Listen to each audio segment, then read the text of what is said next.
So yesterday we saw the closing of the English football transfer window, and as there's no emergency loan moves this year, whoever you've got now you're stuck with. Let's hope your team didn't make any shit signings.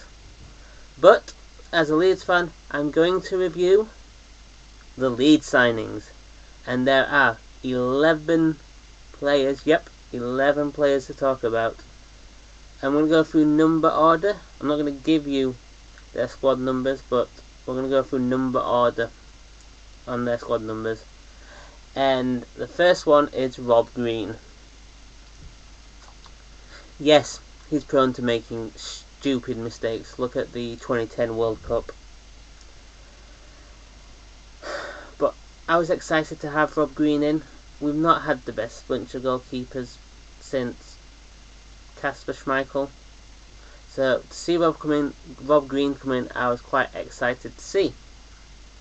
However, so far, I've been disappointed with Rob Green. With Rob Green in goal, we've lost 3 out of our opening 5 league fixtures. And we knew he was prone to making mistakes, but we're still putting him in at first choice goalkeeper. Granted, Silvestri is worse, but Rob Green might be our unpicking here. Then on to Luke Ayling.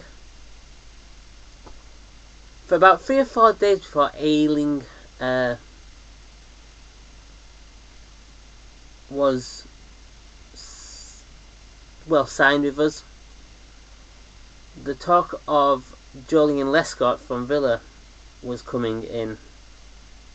Right, I know Lescott's not had the best season last season, and he's pissed off a lot of Villa fans.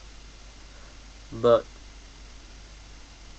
for this division, Julian Lescott is a good player.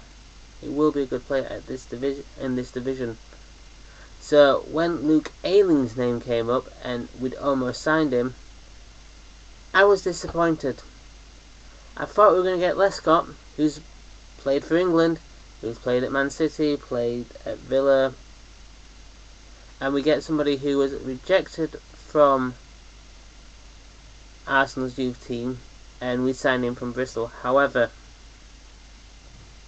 so far he's been doing a pretty good job because he's had a better pre-season than the rest of Leeds. Then we go into Kyle Bartley, and no surprise that Bartley was signed by Monk. They were together at Swansea, so this was a manager signing players he already knew. And so far, he's been our best centre-back. He's not the best centre-back around, but he's so far our best centre-back. Let's move on to Kemar Roofe. Last year, Kemar Roofe ripped a few teams apart. He's a good striker. He's a really good striker. And we tried to get him back in January, failed. So, when he signed, I was really excited to see this one come in. And he would be a brilliant signing for us if he played up front. But Monk has this ability to play players out of position. I don't get it either. And he's been playing Roofe on the wing. I think if we moved Roofe into the centre up front and dropped Wood, we'd have a better striker on our, not radar, but on the pitch here, and have someone who can rip defences apart. Wood, not that good. On to Marcus Antonsen. Antonsen is the replacement for Antonucci. We all know this. And he's come from Sweden, I think. He's Swedish.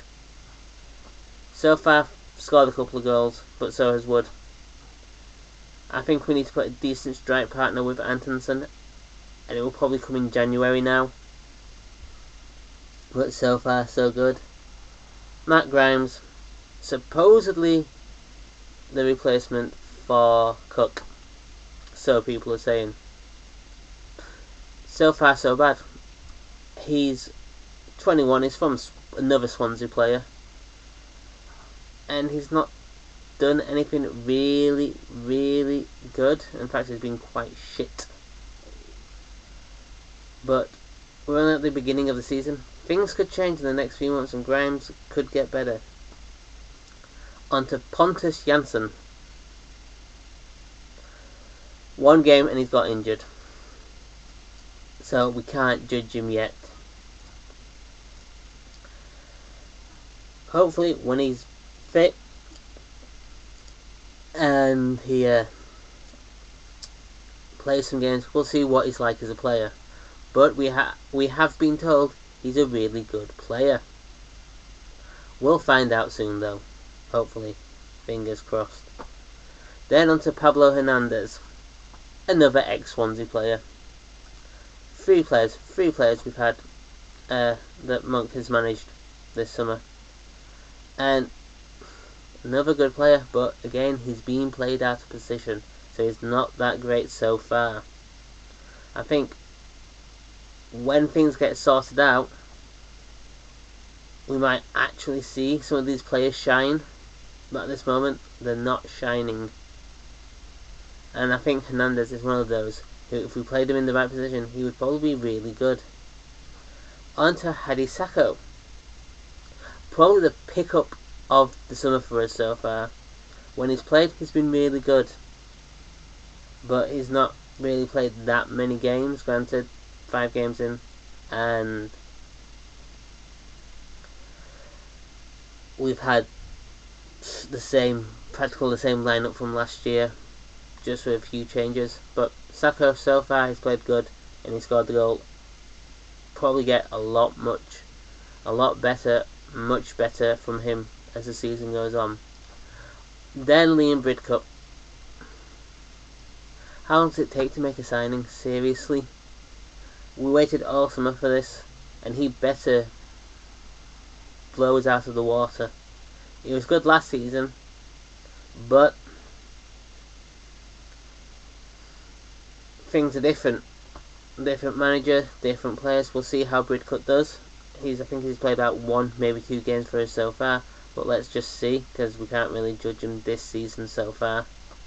Then Eunan, finally, yesterday, we signed Eunan OKane. We were linked with Leon Osman earlier on in the summer, twice, and we bring on OKane. Again, slightly disappointed that we could have brought in bigger players, because we're a big club. Leeds is a big club, but we're signing the likes of OKane and Grimes and Ayling and Hernandez, and we're going to have to wait until January to get better and bigger players unless we sign free agents. Right. So far, with the summer signings, it's been some good, some bad. Not brilliant. However, on paper, we are stronger. On paper. I think Monk's done a not bad summer signings spending spree this summer. Let's see what he does in January, if he's still here in January. But apart from that, so far so good. Anyway, despite a few disappointing signings, so far so good. Anyway, I'll see you next time. Peace.